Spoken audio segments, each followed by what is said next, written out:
Warning: our YouTube channel and its videos may contain scenes, language, and content that may not be appropriate for all audiences. These videos include surveillance footage, undercover pursuit of suspects, actual police and rescue operations, and fearless confrontations. If you do not approve of the content, please do not watch our videos. If you wish to continue, we strongly advise that you proceed with caution. Viewers' discretion is advised.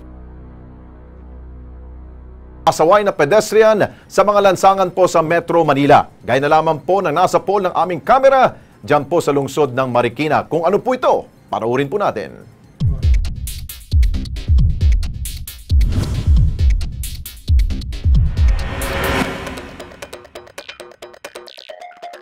Milyon-milyon ang ibinubuhos na pondo ng gobyerno para sa infrastruktura, para mapaganda ang lansangan, maayos na madadaanan ng mga sasakyan at malakaran ng mga pedestrian.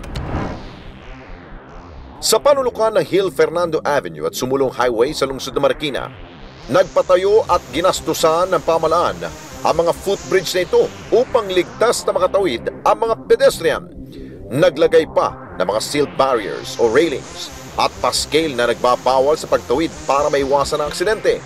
Pero may naaktuhan pa rin ang KP team na ilang kababayan natin na talaga namang matigas ang kokote. Hindi mo malaman kung walang alam o nananadya lamang. Sige sa pagtawid at pakipagpatintero sa mga sasakyan sa kalsada. May overpass naman pero mas pinipiling buwis buhay na tumatawid. Hindi alintanang panganib na mahagip sila ng mga sasakyan. Para sa mga pasaway na katulad nyo, malas nyo sa kamera ng Kilos Pronto, markado na kayo.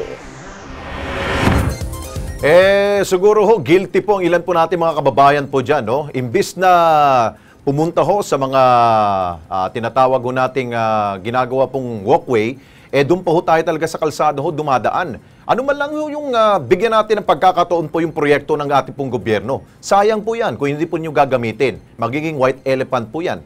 Siguraduhin po ninyo na ang inyo pong kaligtasan ang una pong priority po ng ating pong gobyerno. Kaya sundin po natin ito.